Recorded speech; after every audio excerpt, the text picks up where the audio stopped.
Bona nit, tornem a ser aquí, a Ona la Torre 107.0. Això segueix sent La mirada del laberint.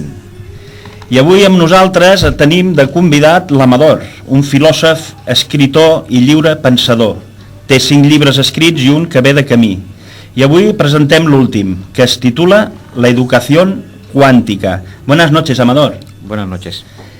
El libro se llama La educación cuántica. ¿Por qué se llama La educación cuántica? Bueno, el libro es ante todo un libro de reflexión, un libro de filosofía, ¿no? Entonces trata fundamentalmente el tema de la evolución de la conciencia, ¿no? Paradójicamente no nos damos cuenta, pero desde que nacemos hasta que morimos, todos cambiamos y evolucionamos hacia algún lugar, ¿no? Aunque este último lugar sea la muerte, ¿no? Todo evoluciona, la sociedad, la ciencia, y el libro trata de esta evolución, tanto colectiva como personal, a través de la ayuda de la ciencia, de la física cuántica, precisamente, la psicología y también de la espiritualidad, como fundamento final del libro. Y postula un nuevo paradigma de conocimiento que se escapa a nuestro sistema de vida, porque no lo han enseñado, pero que está presente en filosofías orientales, en la espiritualidad, y que la sociedad actual ha olvidado y hay que recuperar verdades eternas, ¿no? Y recuperando ese espíritu, digamos, de paz interior, el Tao, el sí mismo interior, pues podemos dar un nuevo rumbo a nuestra vida desde una comprensión, en este caso desde la filosofía. ¿Qué relación guarda el libro con la física cuántica, Amador? Bien, la física cuántica aparentemente es muy compleja en su estudio porque está lleno de fórmulas matemáticas y tiene que ver con la comprensión de la naturaleza en sus partes más diminutas. Originalmente en los colegios nos enseñan que el átomo es la parte más diminuta que puede ser estudiada, pero la física cuántica llegó a descubrir los protones, los neutrones, los positrones, una serie de elementos, de partículas que giran, se mueven dentro de un gran vacío. Y eso plantea un gran problema a los científicos, sobre todo a los materialistas científicos, los que dicen que la conciencia surge de la materia. Le plantea un gran problema porque durante más de 300, casi 400 años, la ciencia se ha dedicado a estudiar la naturaleza, observándola y sobre todo midiéndola. La física, la química, la biología, la astronomía, todo esto lo que han hecho es, mediante potentes telescopios, tratar de medir. Pero claro, cuando han dividido el átomo, se han encontrado de que no pueden medir las distintas partículas porque interviene la conciencia. Es decir, hay un elemento que cuando la conciencia lo observa, colapsa y no pueden, se convierte, digamos, en cuestiones de probabilidades, contrariamente a la física tradicional, que es determinista, que es causa-efecto. Eso sí, dicho llanamente, ¿no? En el libro hay notas más amplias que explican todo esto, pero la física cuántica, ¿cuál es la revolución que aporta? O sea que hay que leerlo, ¿no? Hay que leerlo. No, sí. Bueno, sí, el que quiera, evidentemente, claro. Pero yo doy unas pinceladas para que se entienda un poco rápidamente, ¿no? O sea, ¿qué es lo que aporta realmente? La física cuántica lo que casi demuestra, aunque muchos teóricos no quieren vincular la ciencia con la espiritualidad, es que todos somos uno en el universo, que todos estamos interconectados. Incluso que la información y el conocimiento viaja más rápido que la luz, cosa que Einstein estaba muy en contra, ¿no? Claro, esto plantea un gran problema a la ciencia, porque entonces nuestros pensamientos influyen en la realidad. Y de hecho cito varios libros que hablan de este tema, ¿no? Y esto plantea un nuevo paradigma de conocimiento, puesto que nos obliga a pensar de otra manera, donde seamos dueños de nuestros pensamientos, ¿no? Claro. Y por ahí gira el argumento a explicar cómo tenemos que ser dueños de nuestros pensamientos, hacia dónde vamos, y eso guarda mucha relación con la evolución de la conciencia, que es el propósito final del libro. Claro. Amador, ¿te defines como un hombre místico? Sin lugar a dudas, además al final del libro hay unas reflexiones finales muy llanas, sin tecnicismos, donde explico que el misticismo es una condición natural del ser humano, no desde ahora, sino desde tiempos inmemoriales. El ser humano siempre ha tratado de entender lo sobrenatural, lo espiritual. Primero lo hicieron a través de la mitología, los dioses romanos, los dioses de los truenos, en fin, todo eso lo que nos cuentan las grandes tradiciones.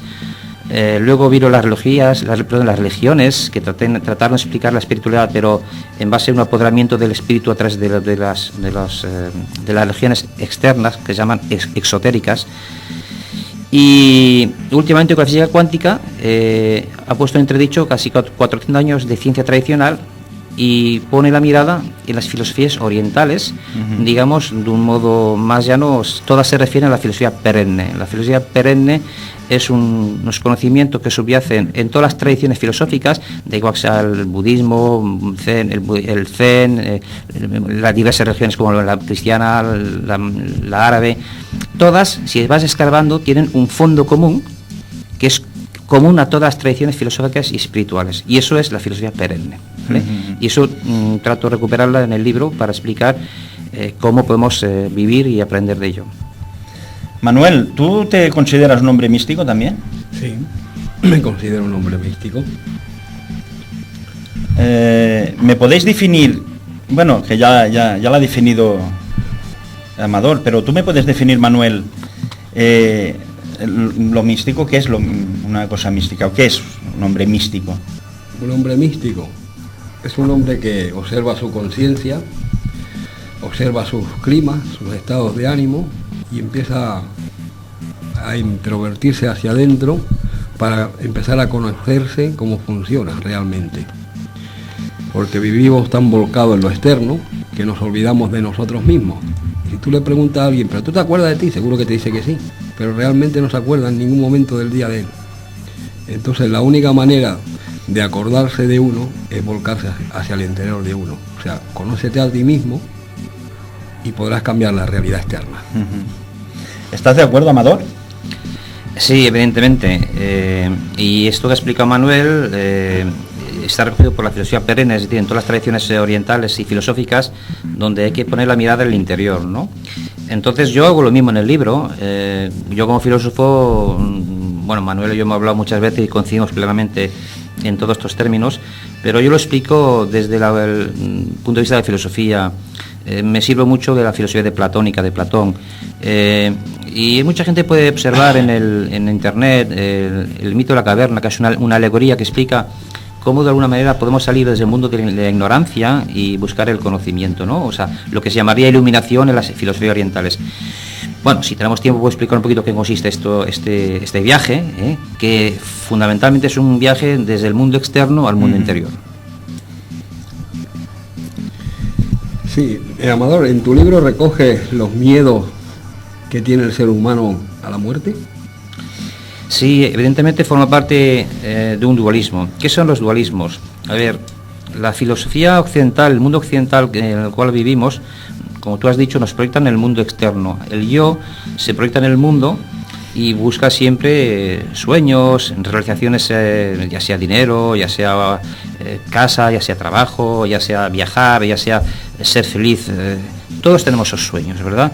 Pero cuando proyectamos esos sueños y se interpone lo que se llama el ego, donde el egoísmo es lo que se pone por delante de los objetivos, incluso personas hacen cualquier cosa por el dinero, que lo estamos viendo con un país tan corrupto, pues claro, la gente actúa con una moralidad dudosa para fines egoístas. Y entonces, cuando la gente no tiene unas referencias espirituales para trascender la muerte, que es al fin y al cabo donde vamos todos, cree que en esta vida hay que acaparar todos los bienes y disfrutarlos, aunque sea pisoteando los derechos de los demás. Los derechos humanos. Entonces, y acabo, aquí entramos en un dualismo, es decir, es el yo enfrentando al mundo. Y esto al sistema le interesa mucho, es decir, la competitividad, la individualidad, todo menos crear una educación, que finalmente el libro habla de esto, en que los niños puedan potenciar el amor que tienen dentro como seres espirituales.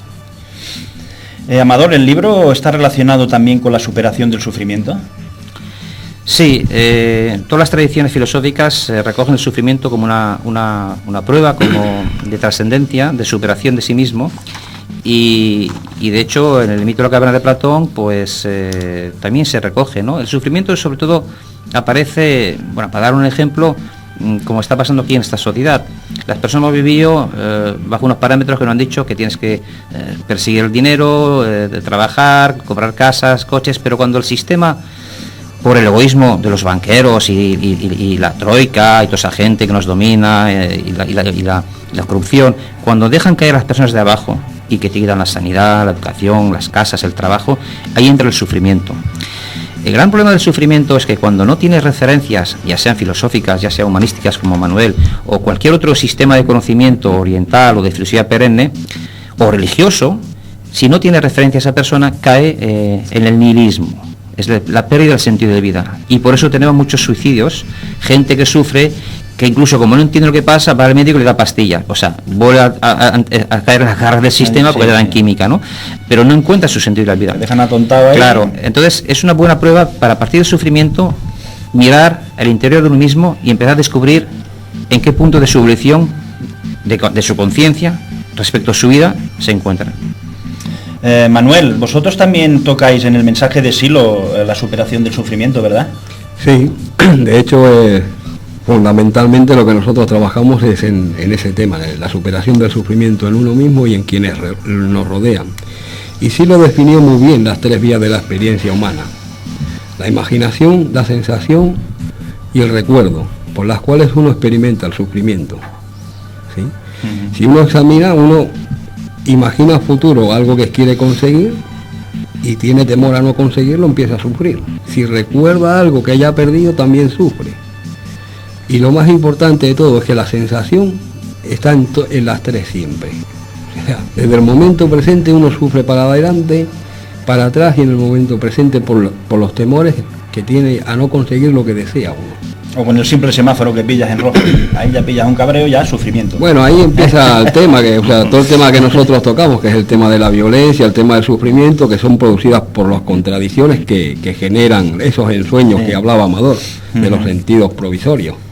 Y ahí se genera todo el sufrimiento. Y el ser humano, en vez de parar cuenta, cuando le salta el primer síntoma de sufrimiento, observar y decir, algo pasa aquí, ¿sí? No, sigue avanzando ahí y se sigue revolcando más en su propio sufrimiento, en vez de detenerse y observar, porque está en una dirección que no es la correcta. Pero no lo hacemos. Claro. Entonces ahí se lía todo el cacao en la cabeza. Mental. ¿Qué es la evolución de la conciencia, Amador? Bueno, al hilo de lo que preguntas, yo quisiera remarcar una cosa que ha dicho Manuel muy interesante, que es el tiempo, ¿no? El pasado, el presente, el futuro, ¿no? Las personas corrientes tenemos la sensación o la percepción de que nunca vamos a morir, ¿no? Nacemos y vivimos y creemos que el tiempo existe realmente, ¿no? Cuando ya decían Einstein que lo que hay de común entre el pasado, el presente y el futuro es una ilusión permanente. Las neurociencias ya están demostrando de que la realidad exterior no existe realmente. Somos una interpretación de la realidad exterior.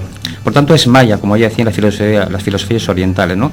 Si la realidad exterior es una ilusión, ¿qué es lo que nos tiene esclavizados a ese mundo exterior a través del consumismo, la individualidad, del sistema capitalista, el trabajo, la esclavitud, en cierto modo? Pues, en cierto modo, es la ignorancia de que hay otra vida detrás de esto. Uh-huh. Y ahí el tiempo influye mucho, porque si escarbamos en las filosofías orientales, cuando entramos a la unidad de sí mismo con el cosmos, con el universo, con Dios, llámese como quiera, vemos que el tiempo, en ese nivel de conciencia, ahí Ken Wilber, un gran filósofo del cual hablo mucho en el libro, establece que hay 9 niveles de conciencia. Hay un nivel de conciencia donde se está por encima del tiempo, es decir, que la conciencia se vuelve atemporal. Y entonces es cuando se pierde precisamente el miedo a la muerte y se trasciende los dualismos y está uno en lo que se llama el misticismo contemplativo. Te das cuenta que eres uno con el universo, y con lo cual, a partir de ahí, cuidado, que entra en juego unas leyes espirituales que hay que saber aceptar y sobre todo ponerlas en marcha. No, es que hay un gran estudio en todo esto también, claro. Sí, es muy amplio. Una pregunta, Amador. Según lo que estás comentando, ¿no, tú?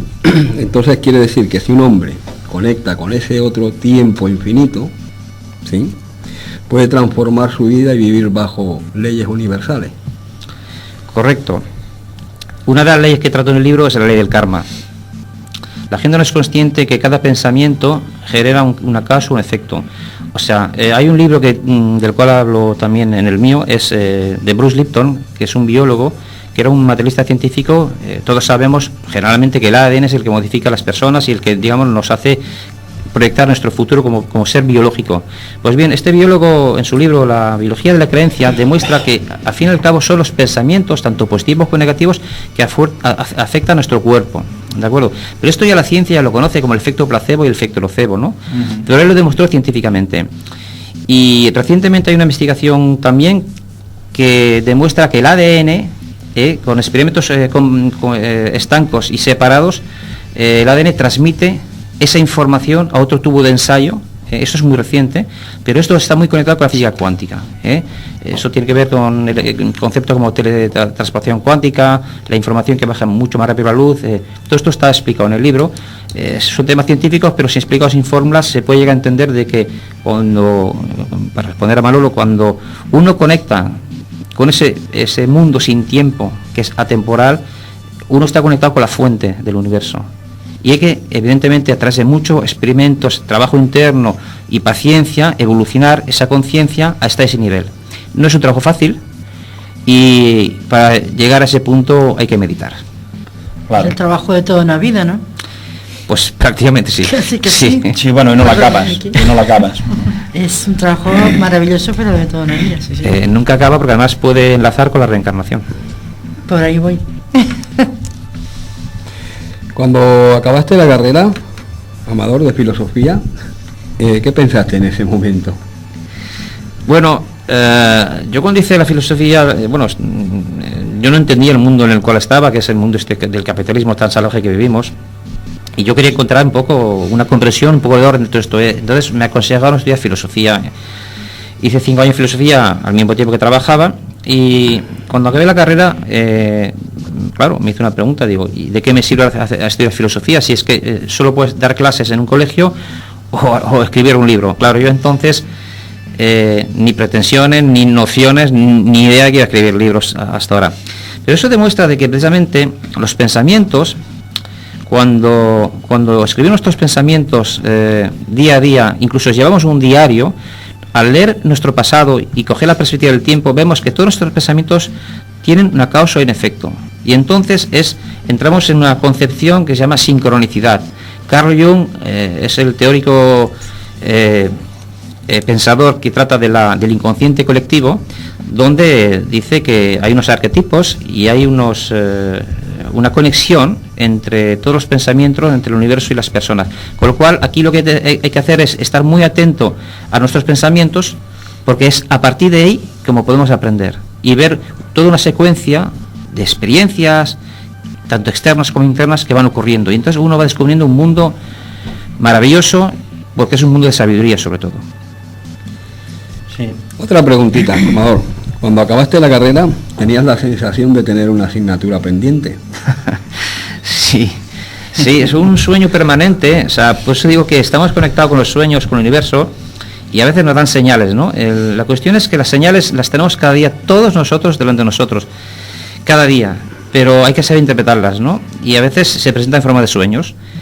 Yo tuve ese sueño muchos años, y me despertaba por las noches, con sudores fríos, como la sensación de que no había acabado la carrera porque me quedaba una asignatura pendiente, ¿no?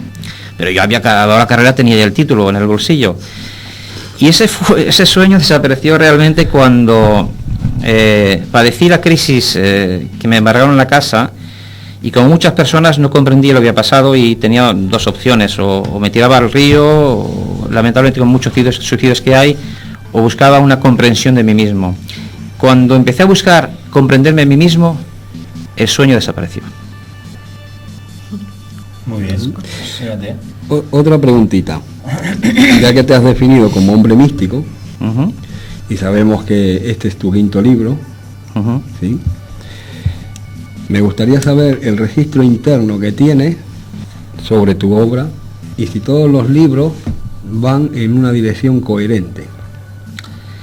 Bueno, o sea, de pensar, sentir y actuar en la misma dirección.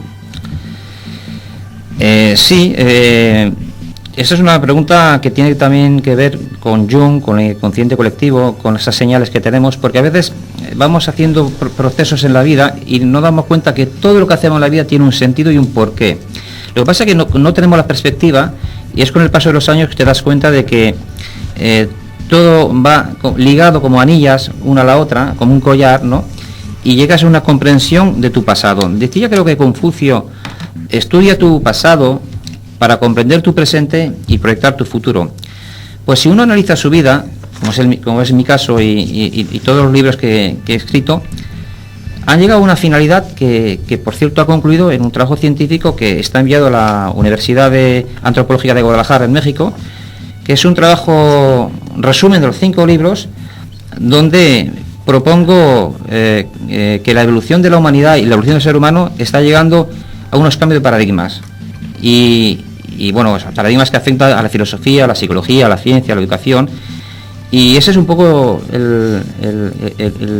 la cumbre, digamos, de mi pensamiento al estudiar en qué momento evolutivo se encuentra la humanidad y el ser humano, ¿no? O sea que todo esto ha tenido una secuencia hacia un fin, pero que solo lo comprendemos cuando ya miramos la mirada hacia atrás y comprendemos que todo tiene un sentido, la vida. Es cuando le encuentra un sentido la vida.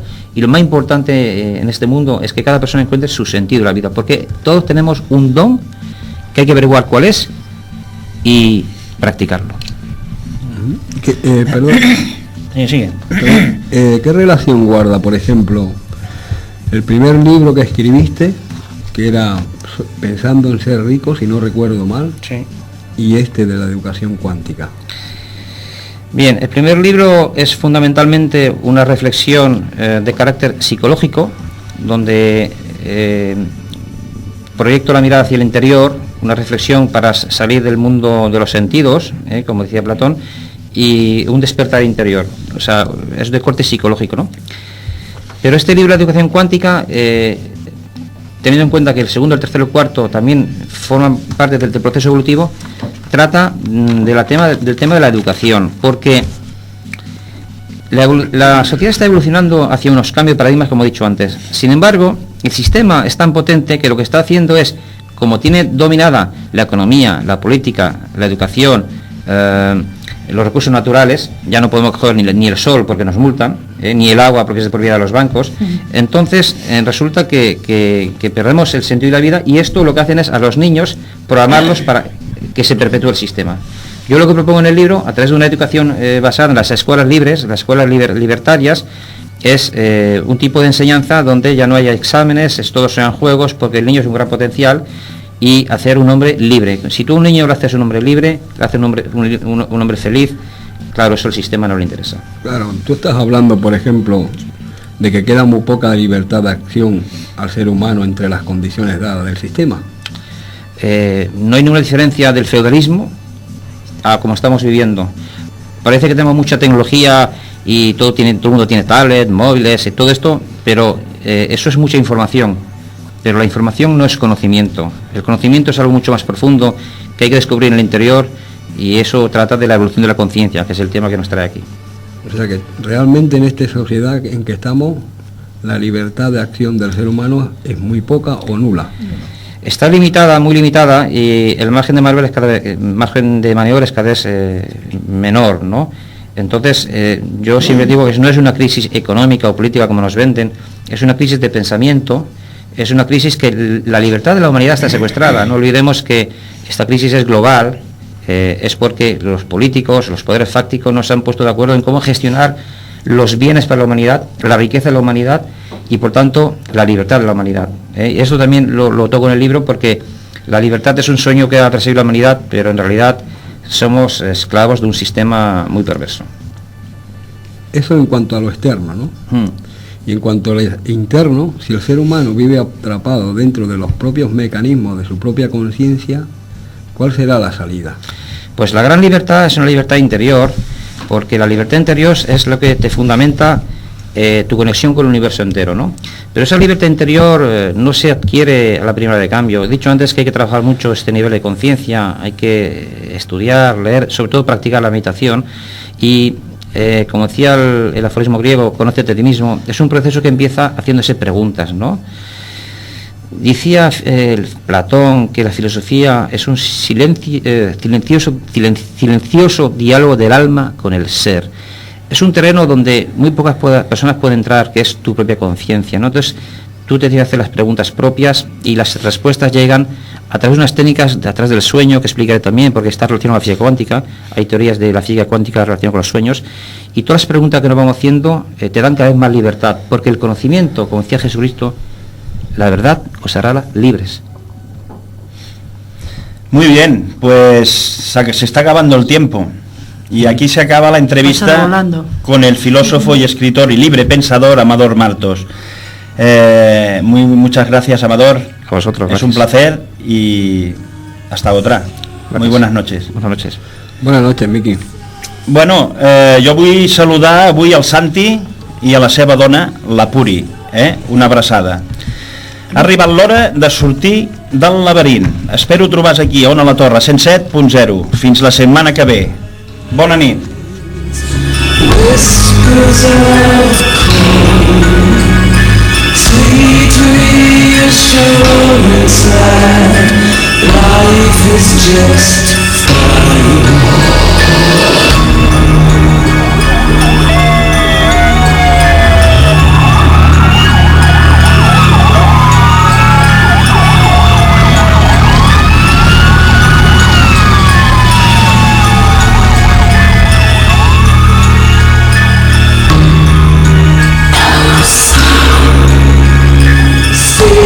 Crystal clear.